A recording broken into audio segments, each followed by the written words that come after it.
We are HubDrive. Our vision is to empower people and organizations in HR management.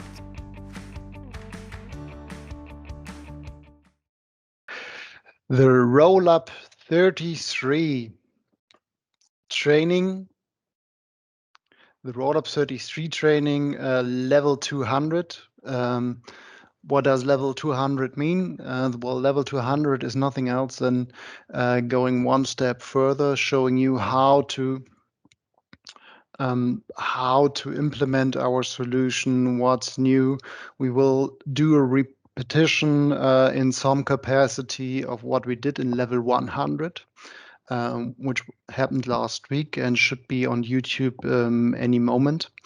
If it's next week, please. Wait for it, but it will be on YouTube as well, available. But some parts we will repeat, and we will go into deeper detail on the configuration part. And also we will take a look on a couple of flows and introduce you to one more change which happened during the week on the Rollup. With me, I'm not alone. My name is Holger Tangermann, but with me is Vera. That's right, Vera Sabrizanova. Hello, everyone. Welcome. Thank you for saying your last name yourself. That saved me the pleasure on doing so. As we always do in these partner trainings, please ask as many questions as possible. We try to answer them right away or at the end of the topic or at the end. You can just unmute yourself or lift the hand, the virtual hand on Teams. We also will monitor the chat. So if you have any questions, please ask. The more questions you ask here, the more we gain the knowledge or can tell you stuff which we are excited about. The new Rollup in all the partner network which we have.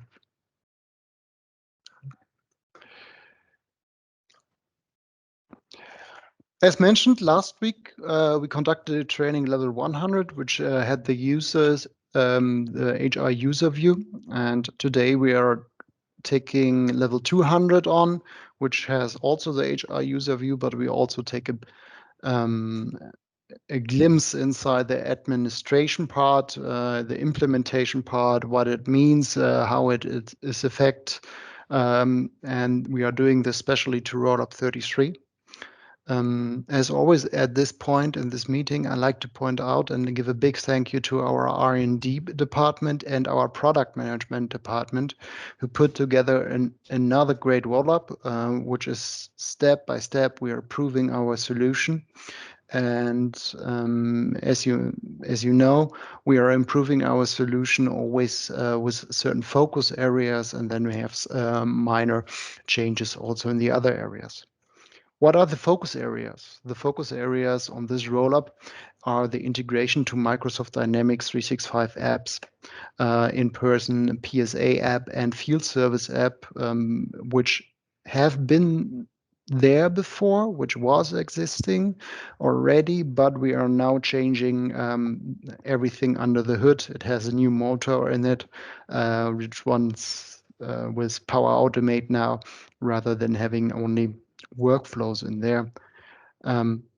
Huge performance enhance generated from there. We improved the user interface and the whole experience by changing a lot of forms. Some forms you will see today, some you won't see today. We also had an improving on the leave and absence management. Also, this is mainly under the hood, meaning we improved a lot of processes in the background, which are not necessarily visible to your customers and to the end user itself, but it will make it easier for you to recalculate, to follow everything which was calculated. It gives you more options on the configuration and absence management. And this leads to the last point, the improvement of the general product quality coming out of Rollup 31.3 and Rollup 32 we did another step forward there on the product quality.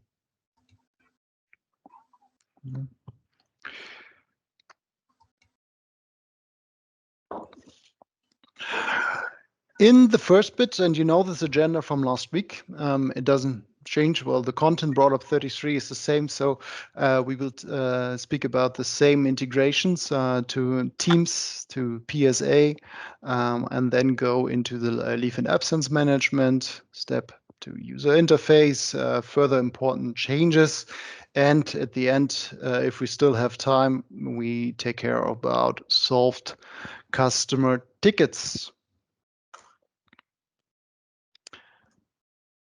Teams shifts.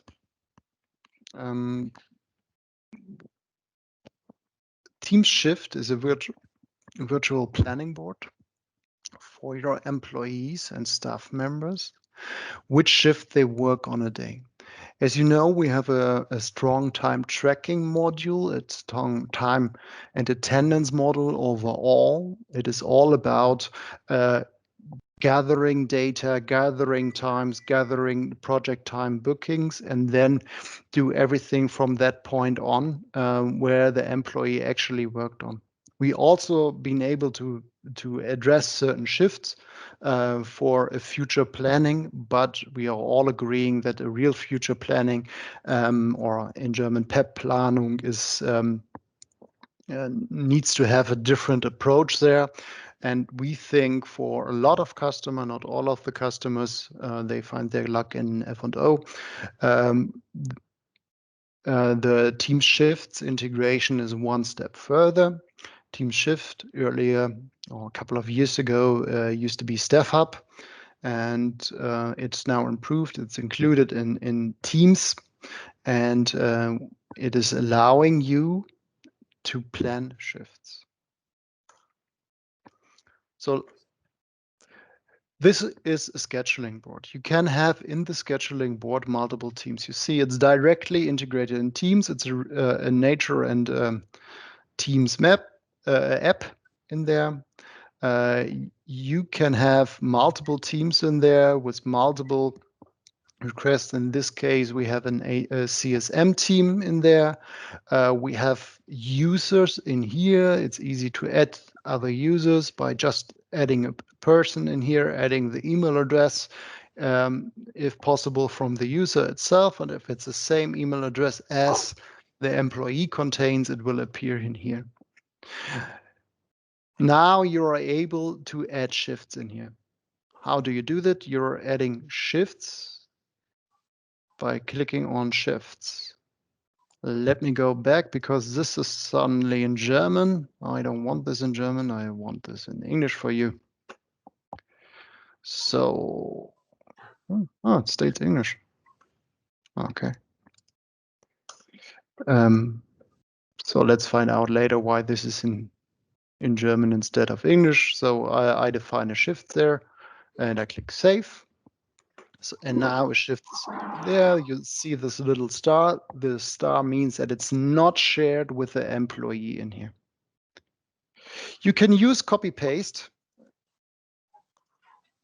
So I'm just using my keyboard, copy pasting it. I also be able to mark multiple things, copy paste it, go to the next week, and copy it in there.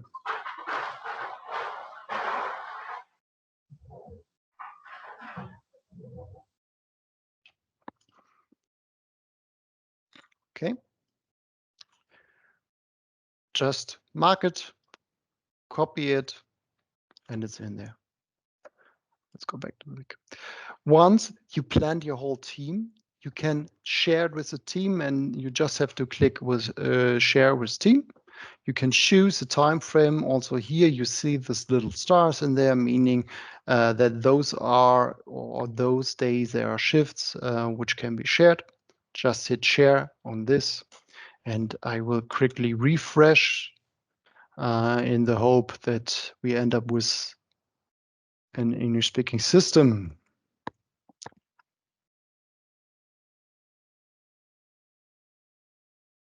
Go. So, yep.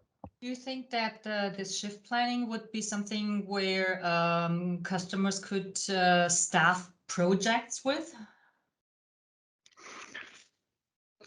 You see, you have, we're in the engineering branch quite a lot. So they have projects and they want to put in people and assign resources basically, but not having a whole project planning system. So yes, you could, and it wouldn't be my first approach. My first approach when I think about project in the Microsoft environment, I would rather think about doing it via an ERP system like Business Central or F&O, or inside the Power Platform, the PSA integration, project service automation.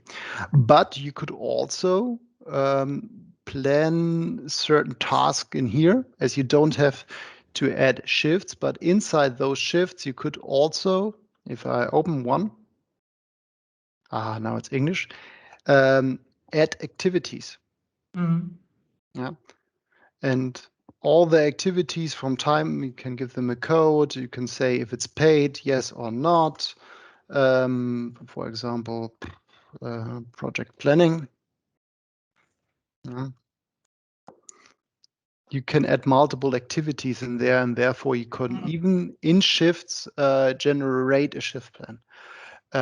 Having said this, are other tools in here like To Do, like Planner inside of Microsoft Teams, which can also help you to organize project planning. And Shifts is an add-on to it, so it is integrated in some capacity.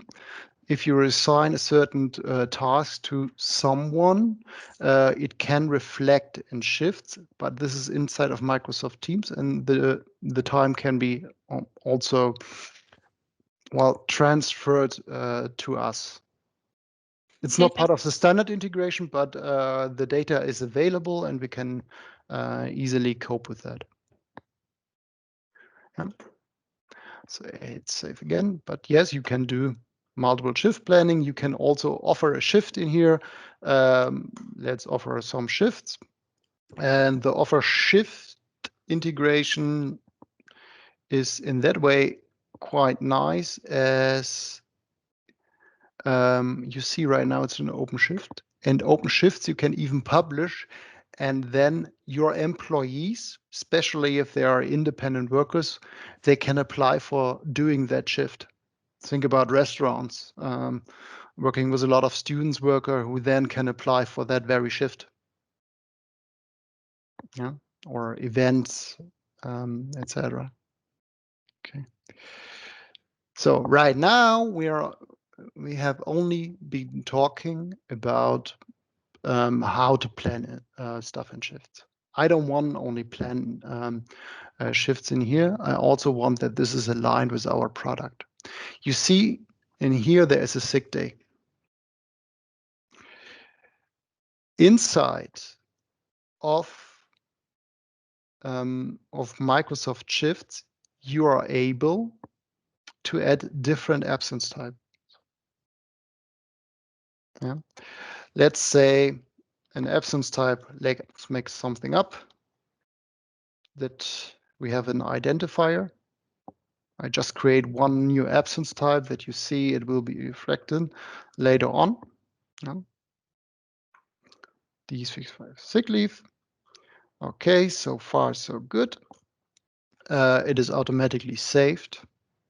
And now I'm going into our solution, because the absence types in shifts that someone is not available should align with if a valid leave request is entered. For this, I'm going to the settings menu, scroll a bit in. There you go, 130 should be fine. And I'm opening the absence type setting.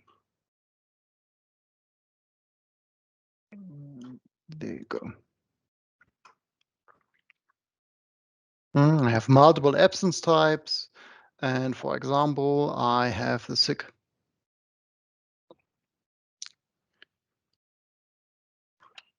So sick leaves in there. It's a normal sick leave. This very absence category, you know that already, it's ad hoc absence, or it's also a planned absence, has an influence on when do we push a valid absence to Microsoft Shifts. If a leave request is entered in our system and it is a vacation, for example, a planned absence, we will only transfer it to Microsoft Shifts if the leave request was the vacation leave request was approved. If it is a sick leave, we are transferring it right away. So if this is set to ad hoc absence, we are transferring it right away. You see up here, there is something called time of reasons. And here you have a sick day, and you could add other existing team shifts time of reasons. I just added a time of reasons there on the other side. And let's see, is it there? No, it's not there yet. I'm now doing something which in reality I wouldn't do, because usually I don't do it on the same day, but I'm able, and we created a manual trigger. If you're creating an absence type in Shifts, just hit this very flow in there. It's called retrieve all time of reasons.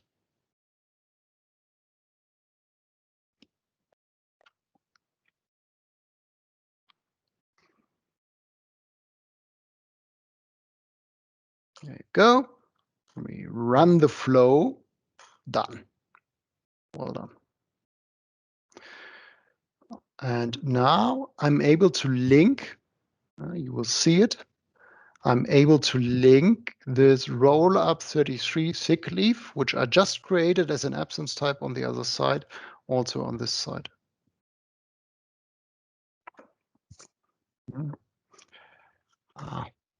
Let's get rid of the other one. And what I'm gonna do now is I will create a leave request type of a sick leave, because we are just created it. So leave request. I hit new. And Paul Morrison, unfortunately, will be sick today. Not today, I have already an absence for today, but he was also sick yesterday. Keep in mind, this is an ad hoc absence, meaning as soon as I save it,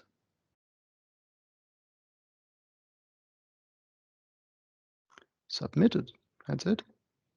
It will be visible over here. Touch wood, small refresh in here.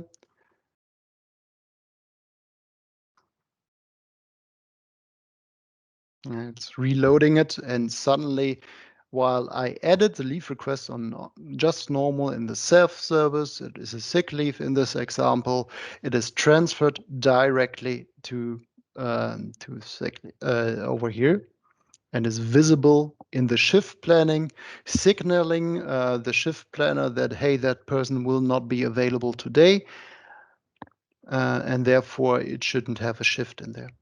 See, Claudia, you have a question.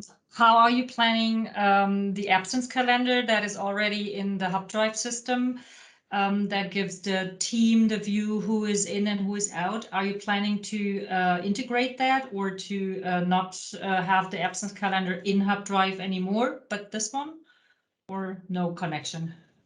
There's not necessarily a connection. All right. Because we have customers who will not use the shift planning at all, and they should still have been able to have an absence calendar in there. So yes, you are able to choose, and that gives you the liberty, if you want to use in the future, also this calendar instead of the absence calendar which we offer. But keep in mind, we are right now looking as a shift manager on it. We are not looking at the team member on it. So right now we have the privileges in Team Shift to see all the shifts. This is not necessarily the case if you are just a normal team member. Okay. Yeah. Good. Moving on. The shift integration. I'm doing a quick step, and what is required for the shift integration? For the shift integration, it is required that we have an application user set up in Azure Active Directory. This on how to set it up, we will publish in our e-learning so that you are knowing as well how to set everything up. But keep in mind, this is required in order to have it run. And the flows itself is part of our standard flow solution. Let's look for it. You see, I went into mac.powerapps.com. Also here, I will zoom a bit in for you. Go.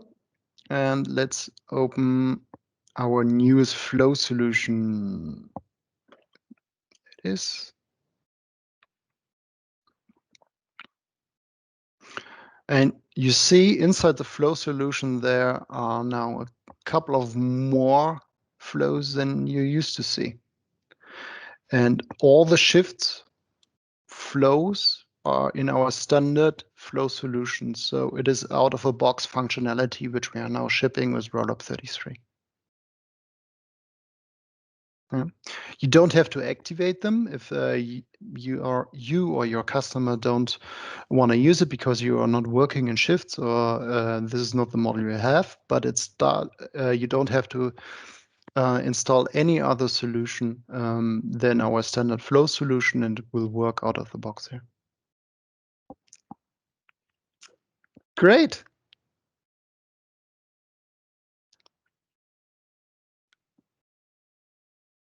Any questions about the shift integration before we move on to the PSA integration?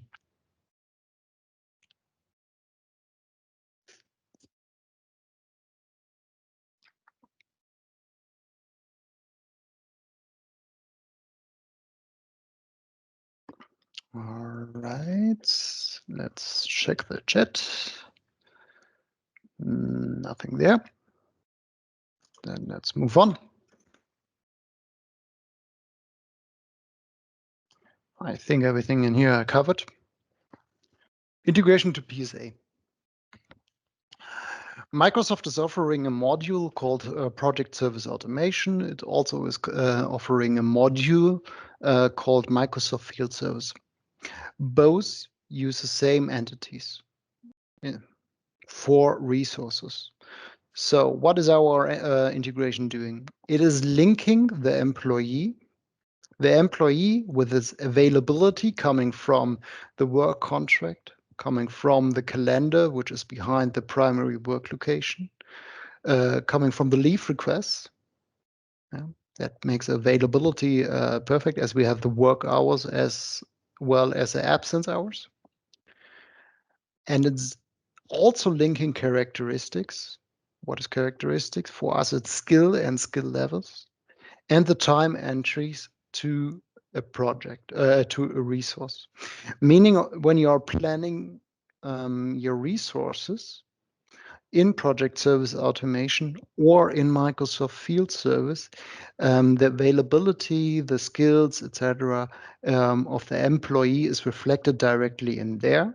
And any changes from the employee self-service will also reflect. For example, you enter a leave request, you will not be able to book that very resource for the same day in PSA.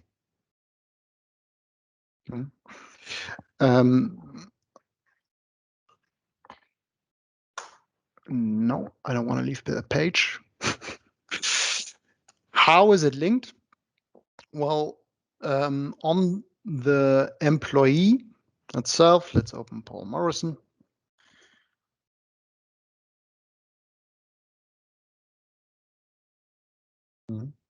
See our new digital personal file, how it's looked. It doesn't have the 3 dots at the end because we're merged a couple of tabs in there.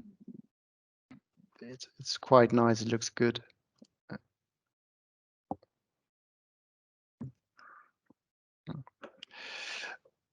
Yeah, and here, so here you have a section called Project Service Automation.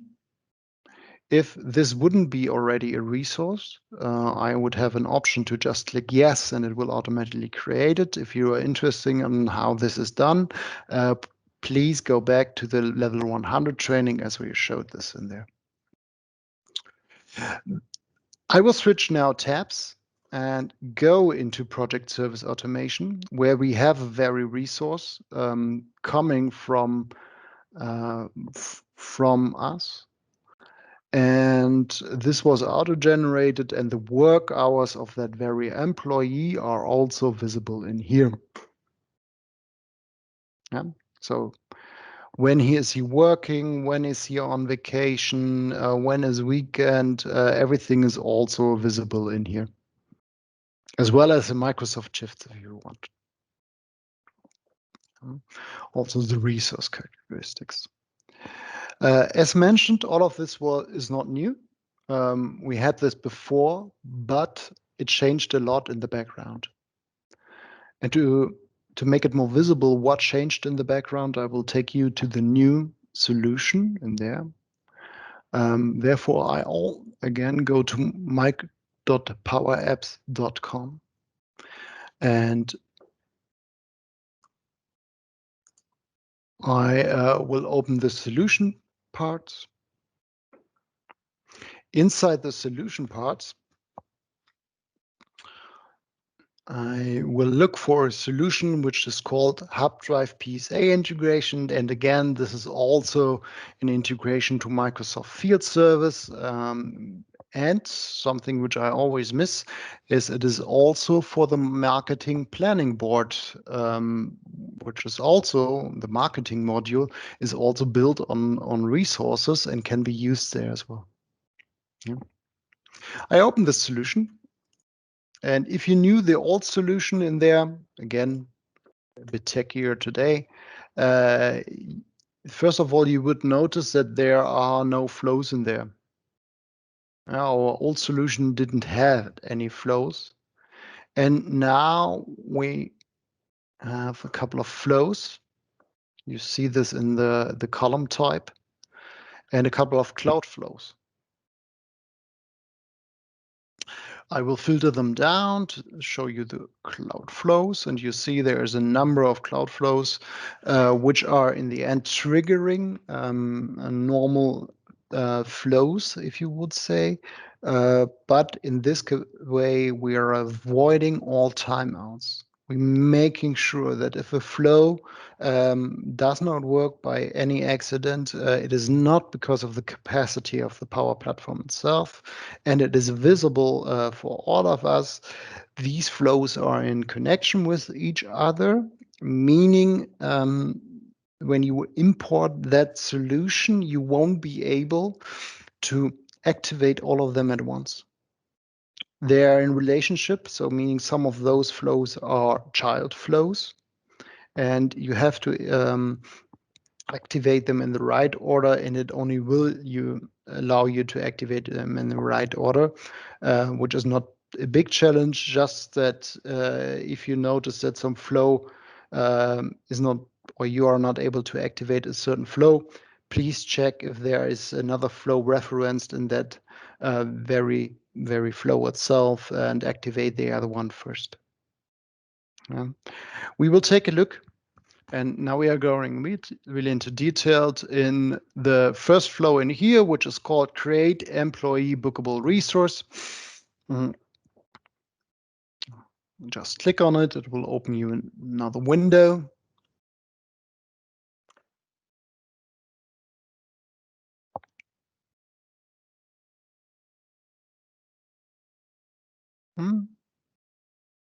That's a good example there. And let's click on Change, Adapt.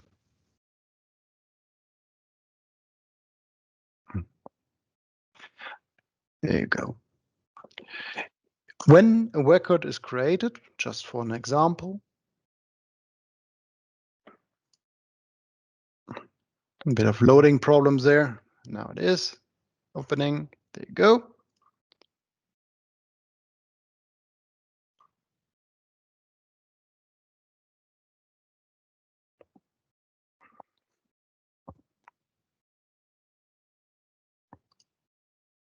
There you go.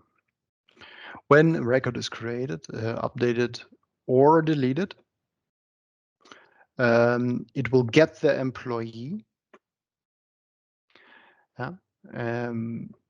And if the employee is not linked to a bookable resource, then it either will create one or it will update one.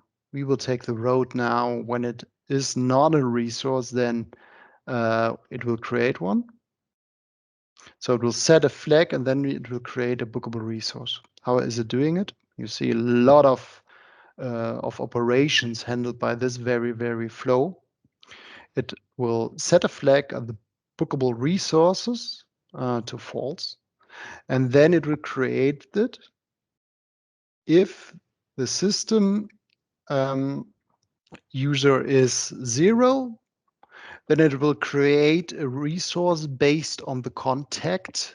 As you all, or most of you are aware of, you can create resources in field service in PSA of different types. You can build, for example, a user type. You can also base it on a contact. And therefore multiple is. So if a user is filled, then it will create one as a user. I'm going back in here just to show you in here that there are multiple types in there: resource type, contact, generic. Okay, this is always there, and the user type. It depends if on the digital personal file the system user is already connected to that very employee. Yeah. So this is what the flow is checking. And then it's going in deeper. I hope to get, there you go. Where is it? There it is. And it will create a resource, bookable resource. It will update an employee that the created resource is in there. So it will update that very record. It will also transfer the work hours in the PSA calendars. It will get all valid employment contracts. Why does it do it? Well, if you have multiple contacts and one of them is ending next week, you want that the working hours for after that are also transferred to PSA. Then it will run a workflow, and this is where a sub workflow is triggered, and you will see there's also a way of generating work hours patterns. So we also deal with the work patterns in there. We will then grab all leave requests, also transfer them to the resource and make them available in there. We will run a workflow for each leave request to connect it to the very appointment there. So this is why it's full of all the other workflows, which are also part of the solution. We are triggering them from the flow. We are mapping the employee holidays, and in the last bit, we are connecting the skill levels of that very employee with the resource. As I mentioned before, this will also show as a characteristics. Yeah. So what to do and how to implement this? Well, it's easy to do. If you're using PSA field service marketing, if you are using our solution, it is just importing an add-on solution and activating all the flows, and it will be done. There can be one trick. If you had done customizations in there, this section is only added. This section, the project service automation section, is only added in case the project service automation add-on solution of ours is installed. So if you did have customizations on this very file before, they won't be visible as fields. So it could be, just in case you did customizations, that you actively have to put them back in on there, on your form. Good. Having said that, so far, let's move on if you have no further questions.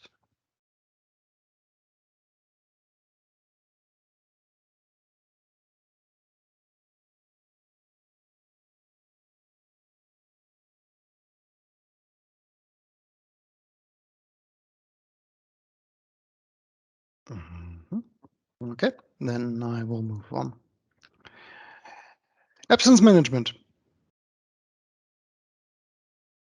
One big change which we did compared to Rollup 32 is that we are now allowing the deletion of leave entitlements, and the deletion of leave entitlements will, even if there is a leave allocation and a leave request connected, will trigger a recalculation. And this recalculation will take care that that all the existing leave requests which used to be connected to there are now connected to other leave entitlement. If no leave entitlement is available, it will create a new one automatically, or it will escalate based on your absence type settings there. Yeah. We added an excess hours compensation part in there. So it's a new absence type, which we are now shipping with our product in Rollup 33, mainly used in Switzerland. We changed the PCF add leave entitlement to retrieve only active applicant type. What do we mean with that? Well, in the past, it could very well be that if you wanted to add a leave entitlement and you had some of our standard leave absence types been deactivated, you would still be able to choose them from here. This is no longer the case. We are now filtering here on the active entitlements.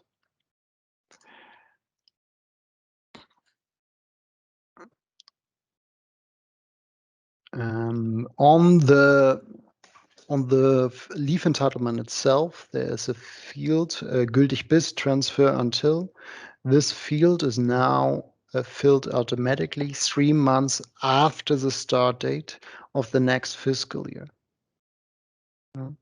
The end date, however, if entitlement is created or if it's auto-created coming from a time account of hours, or if you're using not time account, but the old functionality of creating, for example, overtime entitlement directly coming from a daily summary, then we are now make sure that the end date is always the end of the year, of the fiscal year. Both of these parts are important for customers, as we're definitely make sure that the offset calculation is triggered, and that all of the leave entitlement are transferred to the next period, and not having an entitlement auto-generated in there, which has the status that it should be transferred to the next period, but the transfer until date is inside of the same fiscal year as the entitlement itself. We're preventing actively that such leave entitlements are created from now, again, if it's set to transfer to new period.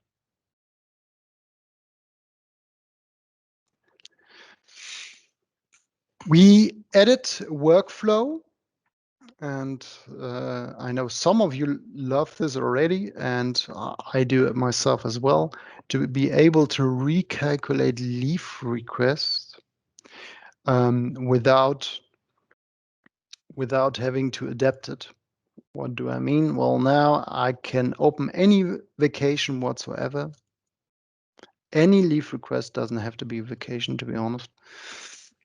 And I will be able to recalculate this without having to use workaround like activating, moving it back and forth in the business process flow, and then agreeing it again, or using the modify leave request and choosing modify leave and use the same data as filled on the leave request itself. But you are now able to just go to the flow and you say, hey, calculate leave request, and it will be recalculated and maybe connected to new leave entitlements or whatever you like. You can run this in flow. The best benefit of it for all the other workarounds and other options to recalculate a leave request, it was always the case that if you have a substitute, he was informed again. If you have a supervisor, or you have a supervisor, that person was informed again. The employee itself was informed again that the vacation was approved. All of this, all of those emails, all of those activities will not be triggered again. You are now able to just hit here and just recalculate the leave request. That's it. That's recalculated. Check on the modified on.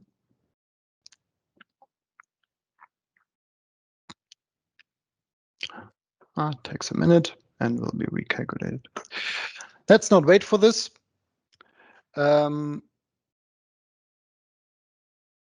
We changed the modify leave request, the PCF, which we have. Oops, I'm going back on this one. This is this one.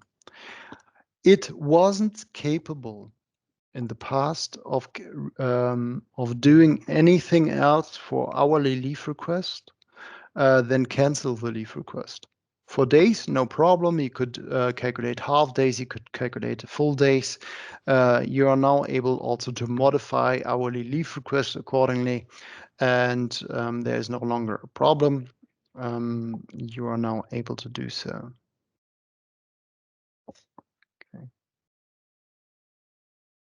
And we changed the trigger to recalculate leave request. Also, when a leave allocation is disconnected from a leave entitlement. A slide earlier, we talked about that once you delete a leave entitlement, which you are now capable of, previously prevented it, it's automatically recalculated. There's also now an additional trigger that if a leave allocation has no leave entitlement connected or no leave request connected, it will also be recalculated because we guess it can happen by human errors, meaning a system admin is able to delete something and they could do it. And the problem in there is finding those errors. And because that is quite heavy to find those errors, which are influenced by users itself, we are now preventing those errors by automatically triggering a recalculation, and therefore no further errors. So leave requests should, are aligned definitely to the leave entitlements now. Claudia earlier asked about the absence calendar. We changed the absence calendar.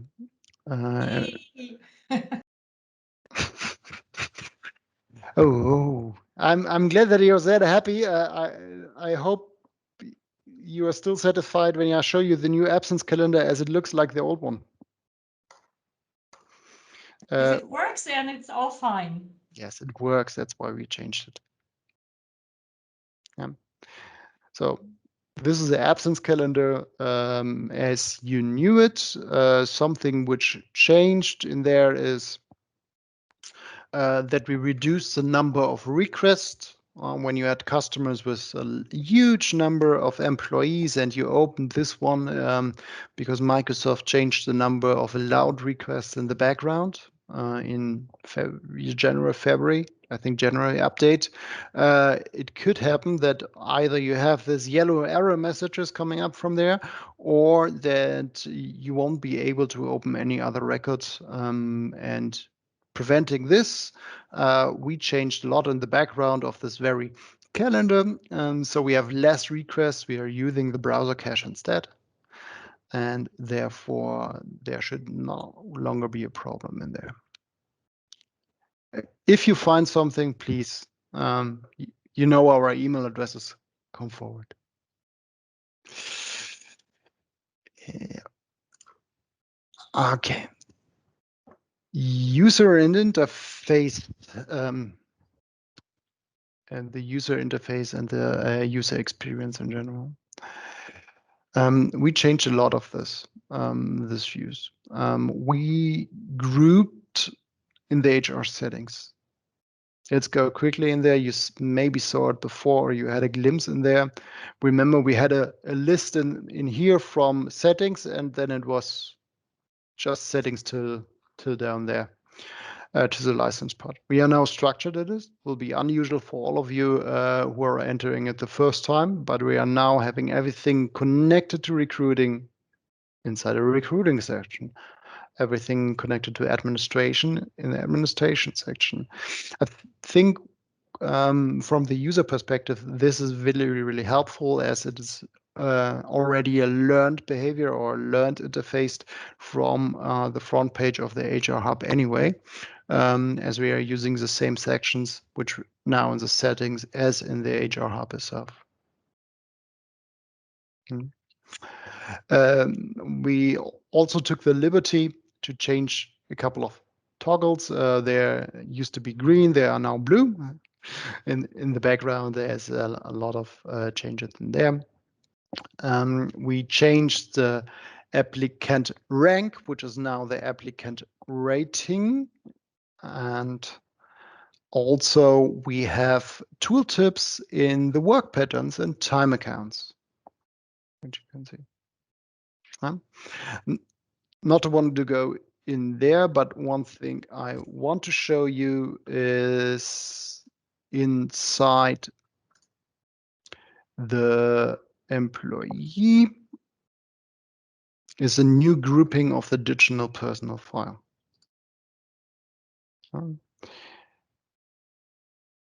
If you're a long-time user, this will be quite unusual for you, but you will quickly learn how great it is to finally have just that number of tabs and not so much more tabs up here to not use this 3 points, especially if you're using a mobile device in there.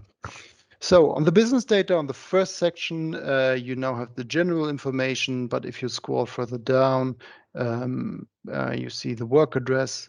So far, no changes, but there are multiple changes on the HR details. Why? Because we have a new section or a section in general in there, which is called access control. All of this access control is for the dormakaba integration, which we introduced in Rollup 32. Yeah. So if you have a customer, if you want to integrate with dormakaba, if you have punch locks on the door, if you have entering with RFID chip, it could very well be from dormakaba, and we can integrate it. We can get timestamps from there, and therefore we have to fill the batch group in here, and then the timestamp can be created because the badge an employee holds in his hand and holds against a punch clock is linked to this. It will automatically create the timestamps. But the current position is moved to here. Earlier it was in a section further behind in here, but we thought it is a good idea to put it on the current and the previous and the future position in here. Also, the equipment moved here. We had our own equipment and medical record section. As usually there are just 4 or 5 items maximum assigned to an employee. This is why we moved it here in front. As it is also for the most times connected to the RFID chip, which I have in the control section. And without going in too much into details in the back, we are consolidated and merged a couple of other tabs as well to get less and less number of tabs to make it better viewable, to show more data, which is directly connected on one view. In Rollup 32, the performance potential evaluation matrix. Still love playing with that. Used to be an extra tab. Also, this is now part of the performance, which does make sense. All right.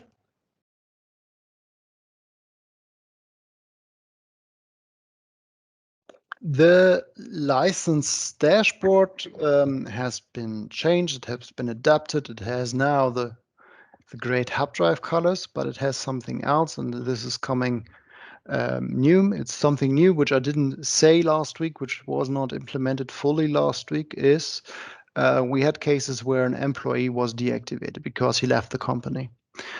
But that employee still had a system user field filled. And connected to that very system user was a license of ours, an HubDrive license. It was quite hard to get this license back without reactivating that very employee. We are handling now this actively for you. So if you deactivate an employee and the system user field of that very employee is filled, then we will delete the license assignment. So you free up the license to be reused for another user. Sounds small, but we all know from testing, from cleaning a system, and especially that we are no longer allowing system admins to directly delete employees.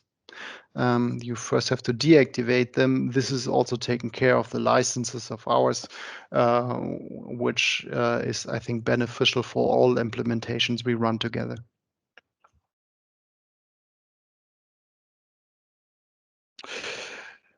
Further changes coming with Rollup 33. We had changes in security roles. We added a couple of security roles in our standard product. According to the power extensions, we also now have the security roles connected. And some of the security roles didn't have access to the right apps of ours, and we adapted those now as well.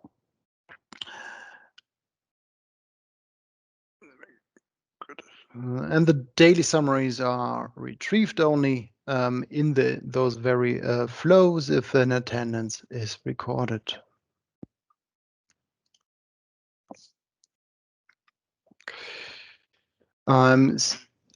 Sad news for all talent fans, and yes, I'm saying talent because in the change from Microsoft Talent to Dynamics 365 HR, Microsoft is also deprecating the attract and the onboard module.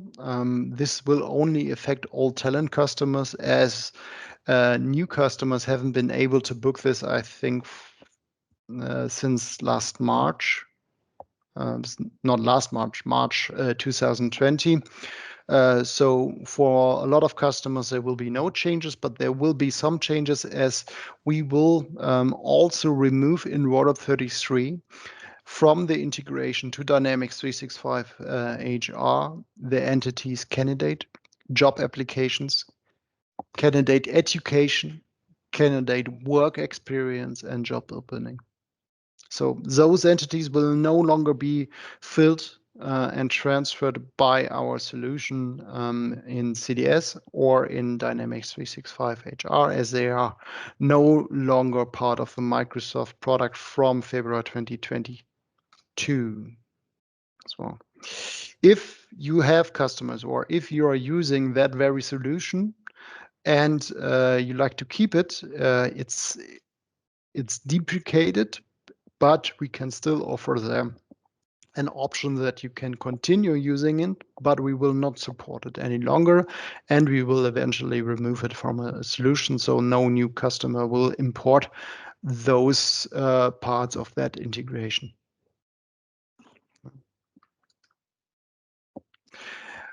We have a selection of product tickets. Last week I went through the whole list. I like to spare you the time this very training to go through all of them, but those tickets will also be part of the release notes, which are already available to you in the Partner Hub.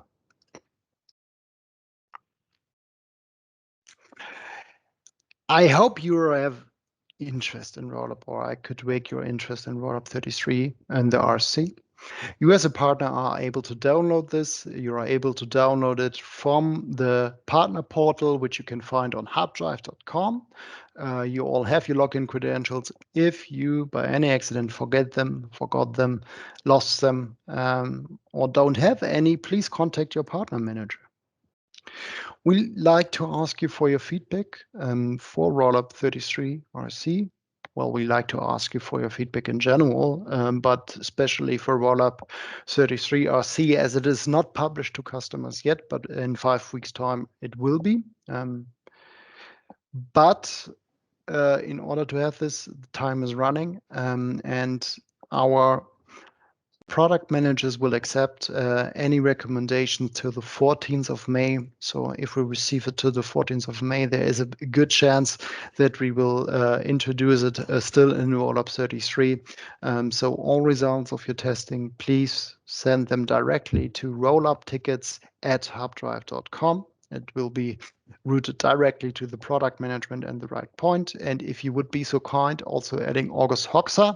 This is our head of R&D. He likes to be informed and also loves feedback about his and his team's work directly.